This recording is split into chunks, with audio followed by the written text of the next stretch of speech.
आदमापूर येथे स्वयंसेवी सेवाभावी एनजीओ सीएसआर संस्था नोंदणी निधी आर्थिक व कायदेशीर व्यवस्थापन कार्यपद्धती मार्गदर्शन कार्यशाळा संपन्न।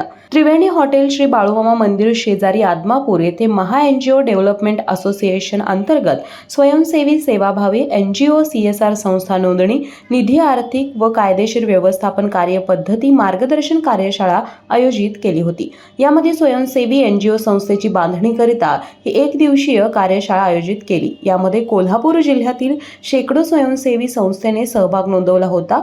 या कार्यक्रमासाठी मार्गदर्शक डॉक्टर युवराज रामचंद्र येडुरे यांनी एनजीओ म्हणजे काय, संस्था स्थापन करण्याचा उद्देश, संस्था नोंदणी, संस्था कार्यपद्धती रिपोर्ट इत्यादी नोंदणी, नीती आयोग नोंदणी, मंत्रालय आणि विभागांसाठी ऑनलाईन अनुदानाच्या 25 लिंक्स, राज्य व केंद्र शासनाच्या विविध योजना व निधी, थोडक्यात पण अत्यंत महत्त्वाचे 12A नोंदणी, 80G प्रमाणपत्र, 10 BD फॉर्म, सीएसआर नोंदणी, LEI नोंदणी, 35AC2 आणि 3 नोंदणी, FCRA नोंदणी, ISO 9001-2015 नोंदणी, सीएसआर म्हणजे काय, सीएसआर चे प्रकार, कंपनीने सीएसआर किती टक्के देणे बंधनकारक आहे, सीएसआर साठी 2% कसे मोजायचे, सीएसआर निधीसाठी कोण पात्र आहे, सीएसआर 1 ची वैधता किती आहे, संस्थांनी हा मोठ्या कंपन्यांचा सीएसआर निधी कसा मिळवायचा, कागदपत्रांची पूर्तता करणे आवश्यक, सीएसआर फंड मिळवण्याची प्रक्रिया, सीएसआर फंड देणाऱ्या कंपन्यांचा अभ्यास, सीएसआर कंपनीसाठी आकर्षक प्रस्ताव,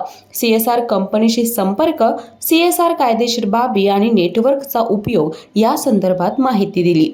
तसेच या कार्यक्रमात संस्थेने महा एनजीओ डेव्हलपमेंट असोसिएशन अंतर्गत कोल्हापूर एनजीओ समिती स्थापन केली। यामध्ये विविध एनजीओ क्षेत्रातील कायदेशीर आणि सीएसआर व शासकीय निधी संबंधित अडचणी सोडवण्यासाठी प्रयत्न करणार असल्याचं सांगण्यात आले।